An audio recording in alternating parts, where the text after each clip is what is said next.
it is time for the Eagle Mortgage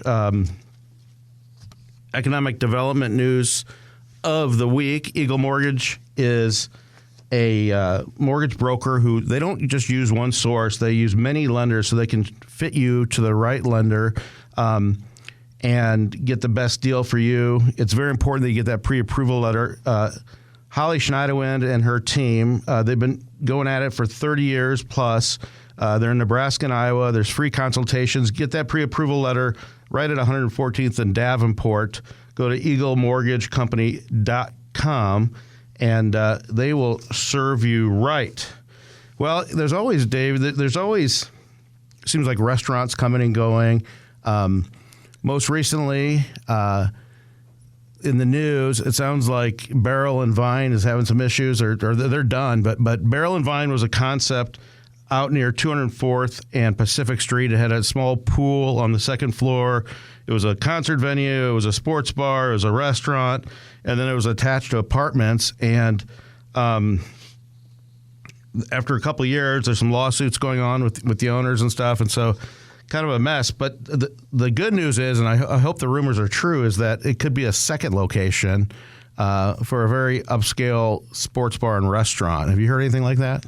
I have not. Excuse me. I have not heard who's going there, but yeah, it'd be a great space for somebody else to occupy for sure. It's a great location, and hopefully they'll have better management. Well, see, Trent, I don't have the inside information you do. I know, but people feed it to us. I should know things when like a building permit comes in or something. Nothing makes me more proud than when our fearless leader Jean Stothert tells people that she gets her information from the Grow Omaha show. She's awesome. So anyway, here's some other news out west. Out at the West Shores Lake, my friend Frank Krejci, Century Development, his team did that lake community. Salted Edge Modern Kitchen and Bar has opened at 110 South 204th Street. It's called In a View at West Shores. A new building overlooking West Shores Lake. According to the restaurant's website, it offers both indoor and outdoor patio bars, high-end dining, and one of the best wine selections Omaha has to offer. Have you ever been to an event up there? I have not. We helped entitle that project, and it should be pretty nice. Have not been out there yet, but so that facility that they built, I mean, it's very modern, and people talk about where to hold where to hold weddings, where to hold meetings, family reunions, what have you.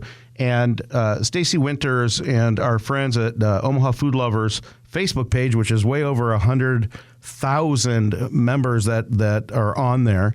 One of them was kind enough to put a search app on there where you put in like the type of event you're having, the size of the group, what you're looking for, maybe the area, location, whatever, and it'll give you all these venues. It's a much needed service.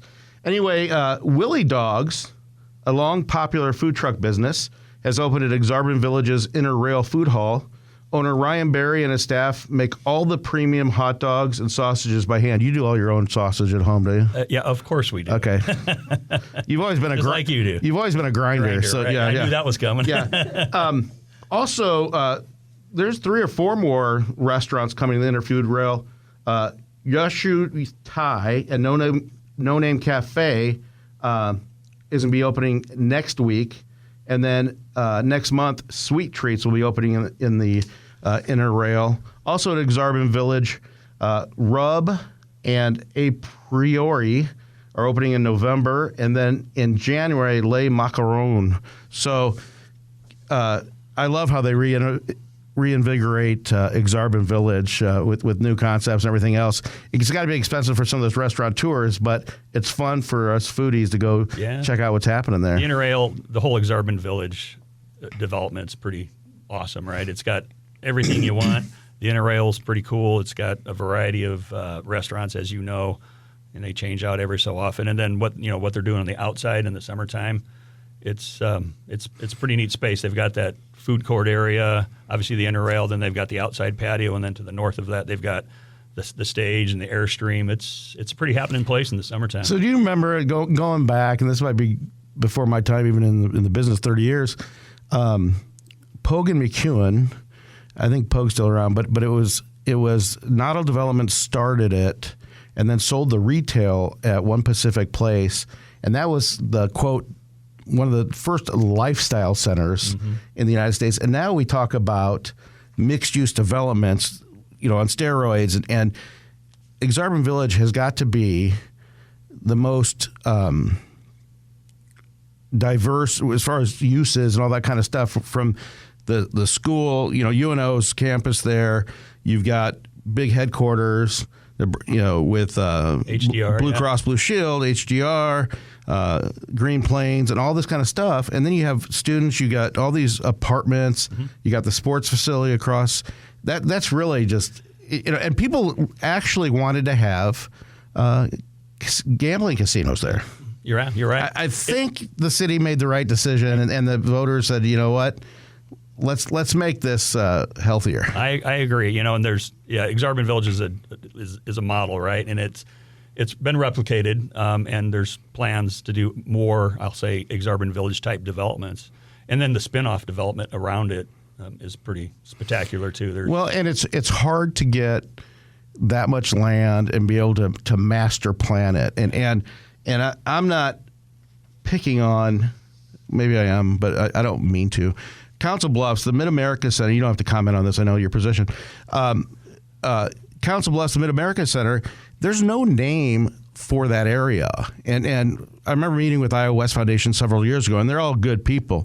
And they've done some neat developments, and they've certainly put a lot of money into the community, and I'm guilty as the next one to sometimes I have a tax on the stupid and I go to the casino. But that area there, and they've tried some things, but there's no name for it. So it's more of a general question of when you they call it the Mac Center area, whatever. But there's a huge advantage when cities can master plan. Well, yeah, master plan and market, right? So if you say Aksarben Village, everybody knows where that's at. Yeah. And if you say the new stuff going on at Boys Town, I hate to start listing developments because there's a lot of good ones out there, and I don't want to leave anybody out, but. Yeah, a lot of it has to do with identity, naming and identity, so people know what you're talking about and what's there. Yeah. Well, and the fine folks at who's the insurance company that's doing Heartwood Preserve? Applied Underwriters. Yeah. So Applied Underwriters, I guess they named it out of California, but they didn't go to heartwoodpreserve.com when they were doing that development. And if you go to heartwoodpreserve.com right now, it's a holistic cemetery in Florida. So that just shows that maybe the first thing you should do is go and look at who's got the URL. But anyway, we digress. Here's another one, Veg Edible, which considers itself to be Omaha's first restaurant dedicated to all vegan, gluten-free, nut-free, and soy-free options. Plans to open in Benson at 2740 North 61st Street. The space was formerly Wonton John's and Baked After Dark before that. It sounds like a great place for me to get a cleanse. Yeah, that would probably be good for you to go to, yes. And me as well. Anyway, we didn't get to as many new things as we wanted to, but that is your development news of the week, sponsored by Eagle Mortgage Company. Go to eaglemortgagecompany.com. If you like this video, be sure to hit those like and subscribe buttons. And remember, Grow Omaha is not just media. This is a mission. We are trying to build up Omaha and make it an even better place. We can only do that with your help. Share this video with your friends, neighbors, and family.